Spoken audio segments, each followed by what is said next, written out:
Welcome back to civil structure tech Guruji YouTube channel. यह video उनके लिए समर्पित है जो सिविल इंजीनियर्स है और कंस्ट्रक्शन फील्ड में है और मेंटेनेंस रिपेयर फील्ड में है। इस वीडियो में डिस्कस करने वाले हैं कि द प्रिंसिपल काउजेस क्रैक्स के क्या क्या हो सकते हैं आरसीसी में।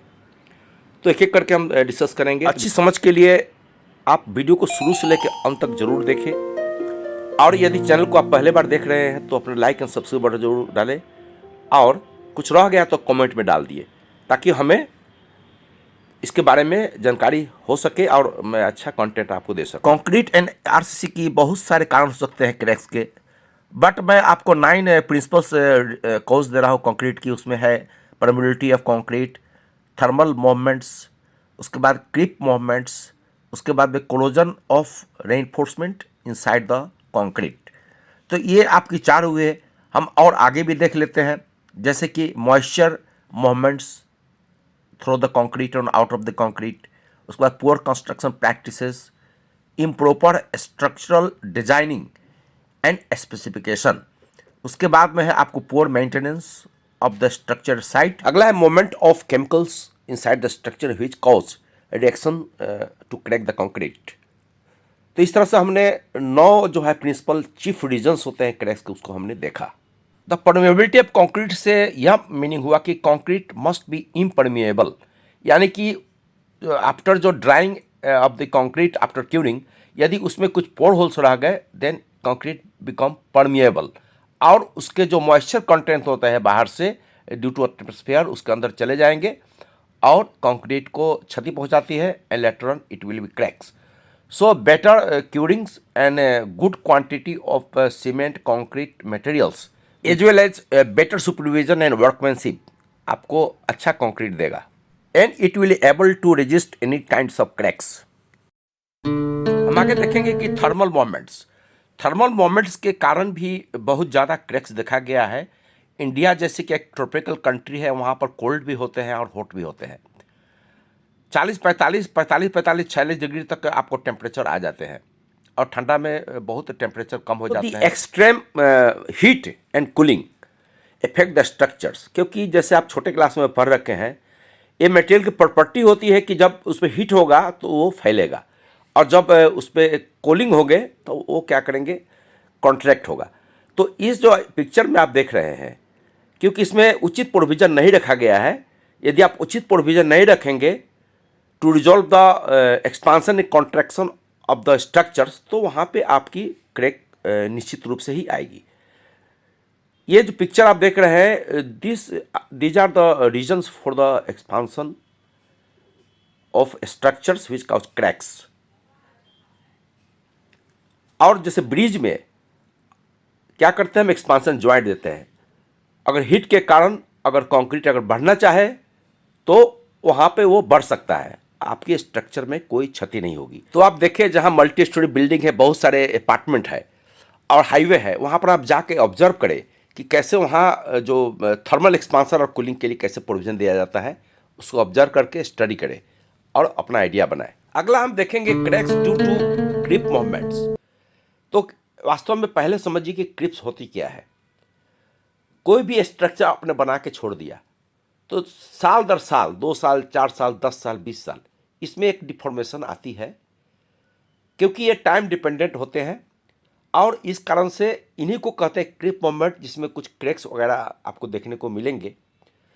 तो अगर इसको बिल्डिंग को छोड़ दिया जाए, अगर उसको मेंटेनेंस नहीं किया जाए, then due to sustain loads and other types of environmental कारण इसमें डिफॉर्मेशन आएगी। आपका क्रिप जो है, मीन्स हल्का हल्का क्रैक जो पहले आएगी, वो धीरे धीरे बढ़ते हुए आपके स्ट्रक्चर को काफ़ी क्षति पहुंचा देती है। ओवर द टाइम यदि क्रिप को नहीं रोका गया, क्रिप फेलियर को नहीं रोका गया, then it will cause excessive stress and lead to the crack development. Time के साथ क्रिप जो फेलियर होते हैं, क्रिप क्रैक्स, उन स्ट्रक्चर में देखा गया है जहाँ पर कंस्ट्रक्शन के समय water cement ratio, high water cement ratio का यूज होता है, जहाँ पर पानी की मात्रा ज़्यादा होती है टू कंस्ट्रक्ट द वर्क्स, क्योंकि वर्केबिलिटी अच्छा मिलती है पानी देने से। मिस्त्री जो है पानी ज़्यादा दे देते हैं सीमेंट में, और उस तरह से वहाँ पर कंस्ट्रक्शन अच्छा नहीं हो पाता है। मीन टाइम बहुत हाई टेम्परेचर में वहाँ पर कंक्रीटिंग होती है, तो ये सब कुछ कारण है जो आपको 10-15 साल के बाद में आपको जो स्ट्रक्चर में है आपको क्रैक्स दिखाई पड़ने लगेंगे only due to a creep action which is time dependent and it is extended further in the structure. Corrosion एक बहुत सारे जो रीजन्स है क्रैक की, उसमें कोरोजन जो है कैंसर की तरह होती है कंक्रीट में। ये बेसिकली समुद्र के किनारे जो बिल्डिंग बने हैं बॉम्बे साइड में, आपने देखा होगा कि बहुत सारे बिल्डिंग जो है उसको आपको ऐसे छोड़ दिया गया है क्योंकि उसमें इतना कोरोजन एक्शन हो गई कि आप उस बिल्डिंग में रह नहीं सकते हैं क्योंकि ड्यूरेबिलिटी प्रॉब्लम हो जाती है एंड स्ट्रक्चर में फेल एनी टाइम। क्योंकि कोरोजन से क्या होती है, जब आप वर्कमैनशिप सही नहीं रहेंगे, आपके कंक्रीट के कवर्ट सही नहीं रहेंगे, रिपेयर टाइम से नहीं होंगे, then it will lead to the cracking and spoiling of the concrete covers. क्योंकि जब भी कंक्रीट में अगर आपकी रेनफोर्स के अंदर जब आपको मॉइस्चर इंटर करेगी तो जो एरिया है वॉल्यूम ऑफ द आपकी जो रेनफोर्समेंट की है वो बढ़ जाएगी और जैसे बढ़ेगी सबसे पहले कवर को नष्ट करेगी और इस तरह से कई सारे क्रैक्स आने शुरू हो जाएंगे। जब भी बारिश होगी या other types of moistures environmental के कारण उसमें इंटर करेगी और धीरे धीरे आपकी जो है स्ट्रक्चर को ड्यूरेबिलिटी को ख़त्म कर देगी और आपकी लोड लेने की क्षमता उसमें नहीं हो पाएगी। Then all the structure will be over stress. So main है कि वर्कमैनशिप अच्छी होनी चाहिए, कवर वगैरह बढ़िया से दे। यदि आपकी जो समुद्र के किनारे अगर कंस्ट्रक्शन हो रही है तो वहाँ पर आपको सॉल्टी एक्शन से सॉल्टी वाटर से कभी भी आप वहाँ पर कंस्ट्रक्शन नहीं करें और क्यूरिंग भी जब भी करें तो फ्रेश वाटर से करें। तो ये सब कई चीफ कारण है। समय पर रिपेयर होनी चाहिए कोई भी स्ट्रक्चर की जो हेयर क्रैक्स वगैरह होते हैं, so that water unable to penetrate inside the concretes. तो मॉइस्चर मूवमेंट के जो कारण क्रैक्स जो होती है वो generally it is narrower and shallower. इसका यह अर्थ हुआ कि जो ऊपरी सतह है कोई भी स्लैब की या आरसीसी बीम की, ये उसके ऊपर में दिखाई पड़ेगी सबसे। ये माइनर हेयर क्रैक्स होते हैं। This is due to the, जब आप सरफेस फिनिश करते हैं तो यदि वाटर सीमेंट रेशियो ज़्यादा रहेंगी सरफेस फिनिश में तो वहाँ पे इस तरह की जो हेयर क्रैक्स दिखाई पड़ेंगे। आप this types of crack can also result from the factors like shrinkage during the curing, surface traffic, aesthetic imperfection or minor temperature moisture related issue and temperature variations.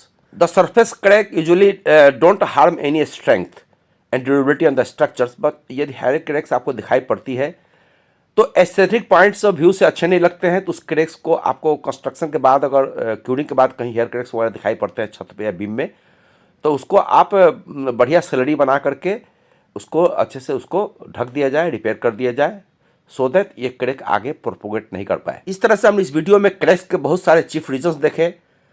उसमें आपने देखा परमेबिलिटी ऑफ कंक्रीट कैसे affect करती है, thermal movement कैसे affect करती है crack को, क्रीप मूवमेंट में क्या होता है, कोरोजन ऑफ रेनफोर्समेंट कैसे डेवलप होते हैं और कैसे हम उसको रिपेयर करते हैं। इसके अलावा हमने पांचवा में देखा cracks due to moisture contents. अब आने वाला वीडियो में हम देखेंगे कि कैसे क्रैक होते हैं पुअर कंस्ट्रक्शन प्रैक्टिस के कारण, इम्प्रॉपर स्ट्रक्चरल डिजाइन के कारण, स्पेसिफिकेशन के कारण, उसके अलावा poor maintenance of the structure के कारण और movement due to the chemical action and reactions inside the structures. इन सब चीज़ों का देखेंगे नेक्स्ट वीडियो में। A brief introduction about me, I am engineer Hari for civil structure tech guru YouTube channel. More than 34 year experience in construction design and maintenance, as well as I am as a hobby I also prepare videos on analysis of stock market and data. तो thank you very much. यदि channel नए हैं तो अपने like और subscribe button please डालिए ताकि आने वाला सभी वीडियो आपको समय पर मिलते रहे। कुछ रह जाए तो अपने कमेंट्स में जरूर बताइए ताकि हम आने वाला वीडियो में उसका इंक्लूजन कर सके। Till then take care and watch my other useful video at my channel civil structure tech Guru.